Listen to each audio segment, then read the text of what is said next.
Hello students, good morning. So welcome here. Today we are again with you with a new and very interesting topic. Our today's topic is very important बेटा, आपको ये बहुत अच्छे से करना है और इसको अच्छे से साथ साथ समझना भी है. So our today's topic is AC circuit containing RLC circuits. Okay, यानी कि रेजिस्टेंस, इंडक्टर और कैपेसिटर इनके साथ कनेक्ट करेंगे और इसका एक हम न्यूमेरिकल भी प्रैक्टिस करेंगे. Clear? So this is our chapter 7 alternating current and this is part 12. So let's start our topic. So we are here, we are continue with resistance, inductor and capacitor. Clear? In resistor the voltage is VR. For resistor voltage is VR. For inductor the voltage is VL. And for capacitor the voltage is VC. Okay, this is an AC source. EMF. ठीक है, तो हमने क्या करा, let a pure resistance R, a pure inductor L and a capacitor C of capacitance C connected in series. हमने तीनों को series में कनेक्ट किया. ओके, और एक सोर्स ऑफ अल्टरनेटिंग EMF हमने यहाँ पे अप्लाई कर दिया. क्लियर? अब देखिए, ऑल सर्किट एलिमेंट, जो भी ये सर्किट के एलिमेंट्स हैं वो सीरीज में है. ठीक है, all circuit elements are in series, so they have same current. Clear? तो इन तीनों में जो करंट होगा वो क्या होगा, सेम, बिकॉज सीरीज में क्या होता है, करंट सेम रहता है. So they are having same current. Okay, और जो करंट का एम्पलीट्यूड है वो भी सेम रहेगा और करंट का फेज भी क्या रहेगा बेटा, सेम रहेगा. बट हाँ, आपको ये ध्यान रखना है कि करंट क्या है, हमारा अल्टरनेटिंग करंट है. तो करंट हमारा जो इसमें फ्लो करेगा पूरे सर्किट में, उसकी वैल्यू हो जाएगी I is equal to I naught sine omega t. Okay, but देखिए बेटा, जो वोल्टेज है हर एक एलिमेंट में, उसका जो फेज रिलेशनशिप है करंट के साथ वो डिफरेंट है ना. देखिए कैसे है, देखिए हमने पहले ही कर रखे हैं. जब रेजिस्टेंस में से करंट फ्लो करेगा तो जो अपना VR है और I, ठीक है, तो यहाँ पे देखिए दोनों सेम फेज में रहेंगे. इंडक्टर के लिए अपना जो वोल्टेज है वो 90 डिग्री लीड करेगी 90 से, और कैपेसिटर में आपकी जो वोल्टेज है वो 90 से लैगिंग करेगी. ठीक है, मतलब इसमें करंट लीड करेगा कैपेसिटर में, इसमें वोल्टेज लीड करेगी और इसमें दोनों सेम फेज में रहेंगे. ठीक है, इनको हम सेपरेट बहुत अच्छे से कर चुके हैं. ओके, अगर आपको फिर भी ये समझना है कि ये रिलेशनशिप कैसे आए, तो इनके लिए आप पिछले पार्ट्स को फॉलो कर सकते हैं, जहां पे हमने रजिस्टर को, इंडक्टर को और कैपेसिटर को डिफरेंट स्टडी किया है. क्लियर? चलिए अब देखिए बेटा, अब हम निकालते हैं मैक्सिमम वोल्टेज. ओके, पहले हम इसके केस स्टडी कर लेते हैं. यहाँ पे सबसे पहले हम निकाल लेंगे मैक्सिमम वोल्टेज अक्रॉस आर. ठीक है, maximum voltage across R. R के अंडर कितनी मैक्सिमम वोल्टेज है, तो आर के अंडर वोल्टेज कितनी होगी बताइए, VR is equal to I naught R. ठीक है, ये हमारी रजिस्टर के अंडर हो जाएगा. क्लियर? और I नोट क्या है, हमारा मैक्सिमम करंट, जिसको हमने यहाँ पे भी शो कर रखा है, जिसको आप यहाँ भी समझ सकते हो. ओके, आप यहाँ से देख सकते हो, जो हमारा OX है वो I नोट को ही रिप्रेजेंट कर रहा है. चलिए इससे पहले हम बात कर लेते हैं इस फेजर डायग्राम की. ओके, देखिए हमने क्या कर रखा है, एक ओरिजिन लिया है. क्लियर? पहले हम बात करते हैं रजिस्टर की. तो रजिस्टर के लिए क्या होगा, आपका जो VR है और जो I है, they are in the same phase. तो हमने इसी लाइन पे V और I को रिप्रेजेंट किया है. और आपको पता है I हमेशा आगे रहता है. तो ये देखिए यहाँ तक ये VR है और ये I है. तो ये लाइन किसके लिए हो गई, हमारी रेजिस्टेंस के लिए. अब देखिए, जब हम बात करते हैं इंडक्टर की, तो वहां पे क्या करती है, वोल्टेज लीड करती है. तो देखिए यहाँ पे आपका करंट तो सेम ही रहेगा, तो करंट की तो यही वाली लाइन है ना, करंट की तो यही वाली लाइन है. अब देखिए उसमें क्योंकि वोल्टेज लीड कर रही है, तो वो भी 90 डिग्री से लीड कर रहा है ना, तो इसलिए देखिए यहाँ पे हमने क्या करा, वोल्टेज को 90 डिग्री से लीड करा दिया. और कैपेसिटर में देखिए ये पीछे है, तो ये यहाँ पे हमने कैपेसिटर का ले लिया. ठीक है, देखिए ये तो करंट की लाइन है, यहाँ पे VC 90 डिग्री बैक है और ये VL 90 डिग्री आगे है इसमें. क्लियर। अब देखिए आप ये वाला भी आप क्या कर सकते हो, आप कॉमन ले लो, जैसे हमारा ये रजिस्टर तो कॉमन हो गया, आप इधर से भी स्टडी कर सकते हो, आप इधर से भी सेम रिजल्ट आएगा। मैंने क्या किया है, ये देखिए यहाँ पे इंडक्टर की वोल्टेज है और ये रजिस्टर की वोल्टेज है, तो इन दोनों का एक कॉमन कंपोनेंट हमने ले लिया रिजोल्व करने के लिए, जो इसका उसको शो करेगा। और आपको पता है ये जो टोटल एंगल है, ये जो टोटल एंगल है, this is 90 degree and this is also 90 degree, और जो ये है ये क्या है आपका फाई फेज चेंज है। ओके, अब देखिए अब मैक्सिमम वोल्टेज अक्रॉस आर तो क्या होती है, आई नोट आर हो जाएगी। इसी तरीके से जब हम वी सी निकालेंगे तो वी सी कितना हो जाएगा आपका आई नोट, और इसका रेजिस्टेंस को क्या बोलते हैं एक्स सी। ये क्या है कैपेसिटिव रिएक्टेंस, ठीक है, बिकॉज जब कैपेसिटर में से करंट फ्लो करेगा तो यहाँ पे रेजिस्टेंस का कौन काम करेगा, कैपेसिटिव रिएक्टेंस। इसके अंदर कैपेसिटिव रिएक्टेंस, इसके अंदर इंडक्टिव रिएक्टेंस, ठीक है। इसी तरीके से जब हम वी एल निकालेंगे तो वो क्या हो जाएगा I naught x L. Okay, समझ गए आप। वी आर किसके इक्वल है, आई नोट आर के। I naught is the current, maximum current flow through the circuit, R is the resistance, here this is the resistance for this capacitor, इसको बोलेंगे capacitive reactance, इसको बोलेंगे इंडक्टिव रिएक्टेंस। ये in terms के बारे में आप अच्छे से समझ चुके हैं पहले। चलिए, तो ये आपको समझ आ गया। ओके, और हाँ एक बात का और ध्यान रखिए, हमें यहाँ पे सिचुएशन अज्यूम करके चलना है, इसलिए हमने इस चीज को नेग्लेक्ट किया। क्यों, वी हैव टू अज्यूम, हमने अज्यूम किया कि V L is greater than V C. हमने ये सिचुएशन क्या करी है, अज्यूम करी है, इसलिए हम इस टर्म को नेग्लेक्ट करके इसका फेज रिलेशनशिप पढ़ रहे हैं। ओके, हाँ जी, ठीक है। तो देखिए बेटा, अब हम क्या करेंगे कि हमने एक रिजल्टेंट लिया है OA और OB का। ये देखिए OA है आपका और इधर ये क्या है आपका OB, ठीक है। ये इसको आप थोड़ा सा OB डैश मान लीजिएगा। तो हमने क्या करा है, हमारा आपको बहुत अच्छे से पता इन चीजों का कि अगर एक वेक्टर इधर है एक वेक्टर इधर है तो ट्रायंगल ऑफ वेक्टर एडिशन क्या कहती है कि यहाँ पे एक बीच में क्या बनेगा, रिजल्टेंट वेक्टर बनेगा, ठीक है। यहाँ पे क्या बनेगा, रिजल्टेंट वेक्टर बनेगा, तो वो हमें फाइंड आउट करना है। तो उस रिजल्टेंट वेक्टर को हमने किससे शो किया है, ओके से। ओके क्या है आपका रिजल्टेंट वेक्टर, ठीक है, ये क्या है रिजल्टेंट वेक्टर है, क्लियर। और जो आपका ये ओके है ये क्या है आपका इस पूरी रेक्टेंगल का एक डायगोनल है। इस पूरी रेक्टेंगल का क्या है, ये एक डायगोनल है। रेक्टेंगल कौन सी हो गई, देखिए OAKB, ठीक है, OAKB।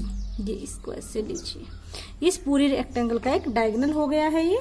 So vector sum of VR, VL and VC is phasor E note represented by E note, ठीक है। ये क्या है आपका, देखिए हम क्या कह सकते हैं, vector sum of VR, VL and VC, इन तीनों के वेक्टर सम को हम किससे रिप्रेजेंट कर सकते हैं, represent by E note, phasor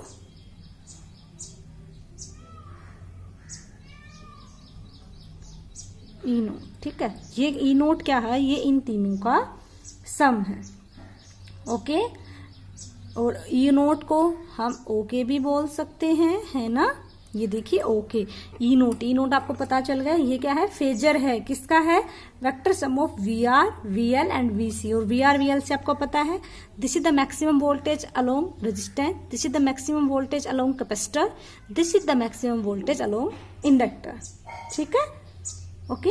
और जो ये आपका फेजर है ये क्या करता है, it make angle phi with current phasor, ठीक है। आई नोट क्या है हमारा, करंट फेजर, और ये क्या है तीनों में सेम रहेगा, इसलिए हमें इसको अलग अलग पढ़ने की नीड नहीं है, ठीक है। और फाई क्या है, angle between E note and I note, ये इन दोनों के बीच का एंगल है, E नोट के बीच का और आई नोट के बीच का, ओके।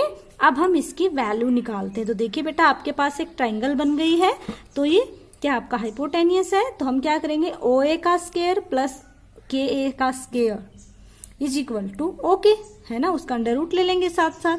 तो चलिए अब इसको सोल्व करते हैं। हम किसकी वैल्यू निकालेंगे, हम ओके यानी कि E नोट की वैल्यू निकालेंगे, और ये जो हमारे पास आएगा यही हमारा क्या होगा इम्पीडेंस। ठीक है, इसी को हम सोल्व करते हैं। आफ्टर दैट इसको सोल्व करने के बाद हम निकालना चाहते हैं इम्पीडेंस।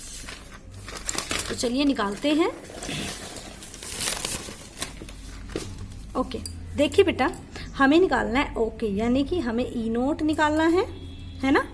अच्छा जी, तो ये आपको ट्रायंगल से पता है, ओ ए का स्क्वायर प्लस ओ बी का स्क्वायर।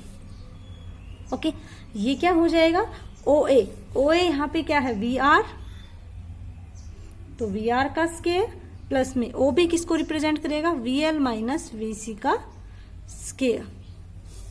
ओके, चलिए अब इसको सोल्व कर लेते हैं। तो वी आर की वैल्यू हमने निकाली हुई है आई नोट आर का स्क्वायर प्लस वी एल की वैल्यू भी आपने निकाली हुई है आई नोट एक्स एल का sorry minus I naught x C का स्क्वायर और इसका अंडर द रूट। ये तो पाइथागोरस थ्योरम है, आपको पता चल गया होगा कि ये मैंने कैसे किया है।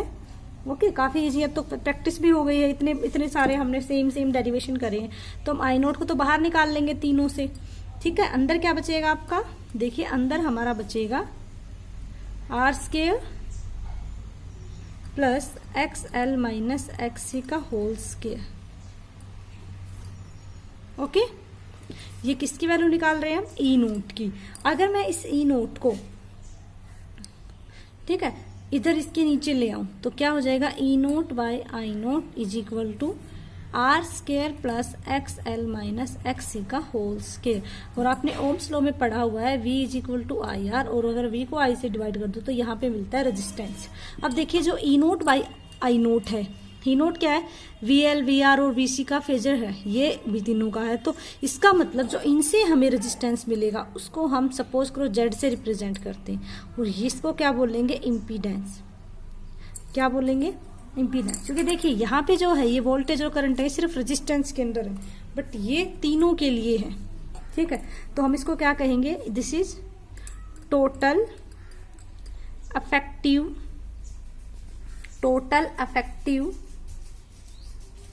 Resistance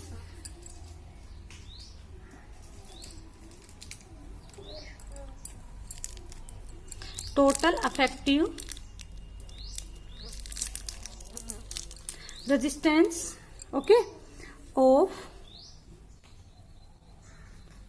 LCR circuit. ओके, इसको हम बोलेंगे इम्पीडेंस ऑफ सर्किट। क्लियर, और इसको हम Z से रिप्रेजेंट करेंगे। ठीक है, तो हम इसकी जगह क्या पुट कर देंगे, Z। तो Z is equal to R square plus X L minus X C का होल स्क्वायर। ठीक है, ये किसकी वैल्यू आ गई, आपकी इम्पीडेंस की वैल्यू आ गई जो हमें फाइंड आउट करनी थी। तो आपने देखा कि इस इक्वेशन से आपको क्या क्लियर हो रहा है, in an AC circuit containing RLC the voltage leads the current phase by a angle phi. तो यहां से हमने क्या देखा, in LCR circuit the voltage lead current by a phase angle phi. ठीक है, जब तीनों को हम कंबाइन पढ़ेंगे तो उस टाइम पे जो इनके बीच में फेज रिलेशनशिप रहेगा वो कितने का रहेगा, फाई का। और यहाँ पे कौन लीड करेगा, वोल्टेज लीड करेगा। तो चलिए अब हम निकाल देते हैं tan फाई, इसकी डायरेक्शन के लिए tan फाई निकालते हैं। तो tan थीटा क्या होता है, परपेंडिकुलर बाय बेस, है ना। तो क्या हो जाएगा, AK अपॉन OA, या इसको बोल सकते हो OB अपॉन OA, एक ही बात है। ठीक है, तो VL हम माइनस VC, क्योंकि हमने पहले ही कंसिडर कर लिया है VL को VC से बड़ा कंसिडर करा है आपने, अपॉन में VR। ठीक है, इनकी वैल्यूज पुट कर देंगे तो क्या हो जाएगा, I naught XL minus I naught XC upon I naught R। ठीक है, तो आई नोट तीनों में से कॉमन है, तीनों से कैंसिल आउट हो जाएगा, तो आपका tan फाई आ जाएगा XL minus XC upon R। ये किसकी वैल्यू आ गई, tan फाई की। ठीक है, तो जो अल्टरनेटिंग EMF है इन LCR circuit would be represented by. ठीक है, तो हम इसका जो अल्टरनेटिंग EMF है उसको हम कैसे दिखाएंगे, ओके, उसको हम दिखाएंगे E is equal to E naught sine omega t plus 5। ठीक है, ये क्या है? Alternating EMF.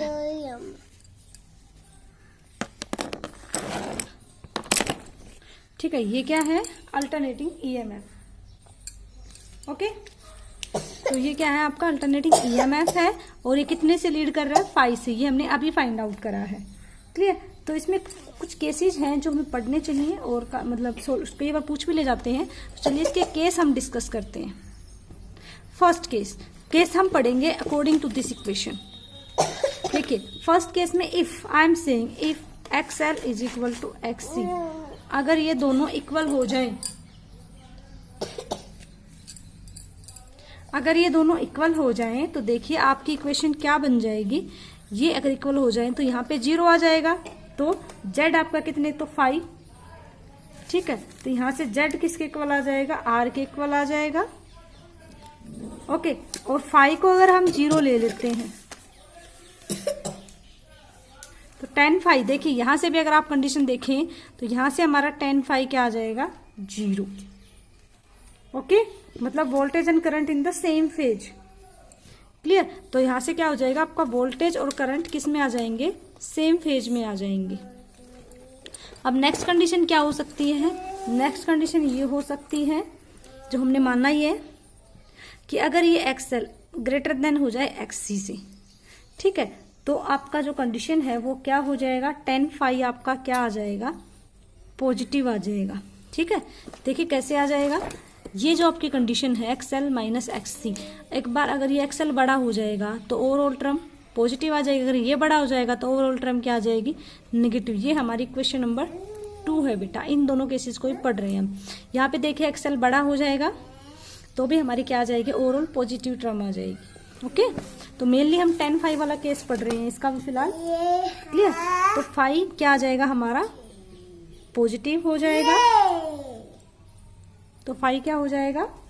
पॉजिटिव हो जाएगा। ओके, सो वोल्टेज लीड करेगी करंट को। सो क्या हो जाएगा? Voltage lead current.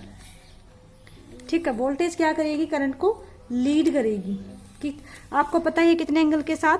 5 एंगल के साथ। अब करते हैं थर्ड वाला केस। थर्ड वाले केस में क्या हो सकता है? XL less than XC। तो आपको पता है tan phi क्या हो जाएगा? नेगेटिव हो जाएगा। क्लियर? तो नेगेटिव हो जाएगा तो वोल्टेज क्या करेगी? लैग करेगी। Voltage lag. ठीक है, वोल्टेज लैग करेगी, पीछे रहेगी, behind the current. Behind the current हमने ये वाला केस ही पढ़ा है ना आज अभी जो करा है, जो डेरिवेशन में। आप ये वाला करोगे ना तो ये वाला आएगा आपके पास, behind the current by phase angle phi. Angle phi. ठीक है, फाई एंगल से वो पीछे हो जाएगा। क्लियर? तो ये कैपेसिटी डोमिनेटेड सर्किट बन जाएगा।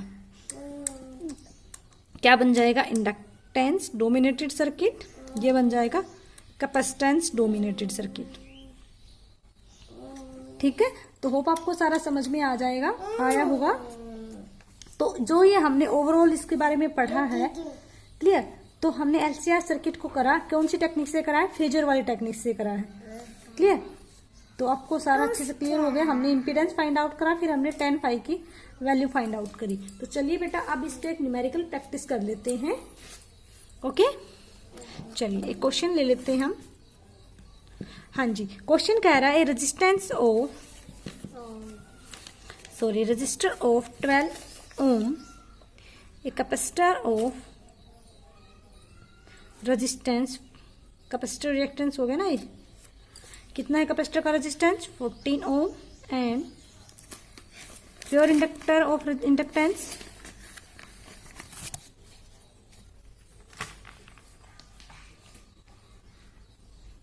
आपका दे रखा है 0.1 henry are joined in series.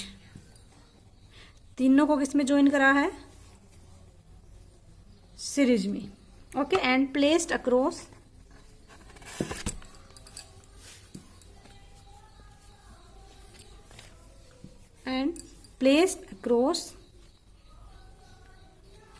200 volt 50 hertz AC supply. तो हमें क्या कैलकुलेट करना है, हमें फाइंड आउट करना है, क्या फाइंड आउट करना है? First current, second phase angle, यानी कि हमें फाई फाइंड आउट करना है। क्लियर? हमें दो चीजें फाइंड आउट करनी है। किसके बीच में फेज एंगल बनेगा? अभी हमने फाइंड आउट करा था करंट और वोल्टेज के बीच में। सेकंड, ये हमें फाइंड आउट करना है। चलिए इसको सोल्व करते हैं। हाँ जी, देखिए हमें पहले दे क्या रखा, हम वो ले लेते हैं। आर हमें दे रखा है 12 ओम, कैपेसिटिव रिएक्टेंस ये भी हमें दे रखा है, दिस इज 14 ओम, और एल हमें दे रखा है 0.1 हेनरी। ई यानी कि RMS आपको पता ही है, जो भी नॉर्मली हमारे घर पे आती है वोल्टेज, वो उसको हम ERMS भी बोल सकते हैं या EV से भी रिप्रेजेंट कर सकते हैं। वो दे रखा है 200 वोल्ट। फ्रीक्वेंसी दे रखी है 50 हर्ट्ज। क्या फाइंड आउट करना है? IRMS, क्योंकि आई हमें ये फाइंड आउट करना है, या IV बोल दो, फाई फाइंड आउट करना है। चलिए तो देखिए यहाँ पे आपको पता है जब तीनों सिचुएशंस हो हमारे पास तो हम इम्पीडेंस निकालते हैं, और वो क्या होता है R² plus XL minus XC का होल स्क्वायर। ये हमने अभी फाइंड आउट करा था। सबकी वैल्यूज पुट कर देंगे, ठीक है। R², अच्छा सुनिए, पहले हमें क्या प्रॉब्लम होगी, R हमारे पास है, XC हमारे पास, बट हमारे पास XL नहीं है, तो पहले हमें XL फाइंड आउट करना पड़ेगा, क्योंकि वो आपके पास अवेलेबल ही नहीं है। और XL का फॉर्मूला क्या होता है? ओमेगा L, जिसको हम लिख सकते हैं 2 पाई म्यू L। तो इन सब की वैल्यू तो आपके पास अवेलेबल है, 2 × 22/7 and mu is given 50, L is 0.1, जिसको हम 1/10 लिख सकते हैं। 0 से 0 कैंसिल आउट हो जाएगा। क्लियर? इसको हम जब सोल्व करेंगे तो ये हो जाएगा 44 × 5/7, तो 5 4 जा 20, 5 4 जा 20,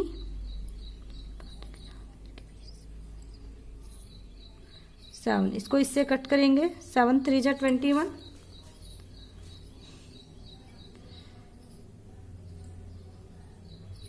7 1 जा 7, पॉइंट समथिंग कुछ आएगा, और इसको अप्रोक्सीमेट हम 30 ले लेते हैं अभी, ठीक है। तो एक्सेल हमारे पास अप्रोक्सीमेट आ गया 30। तो ये देखिए हमारे पास क्या हो जाएगा, वैल्यू पुट करते हैं। चलिए 12 का स्क्वायर प्लस 30 माइनस 14 का होल स्क्वायर। तो आपको पता है 12 का स्क्वायर क्या होता है, 144 प्लस इसमें से 30 में से 14 जाएगा, 10 में से 4 गए 6, 2 में से 1 गया 1, 60 का स्क्वायर। तो ये 144 प्लस इसका कितना हो जाएगा 6,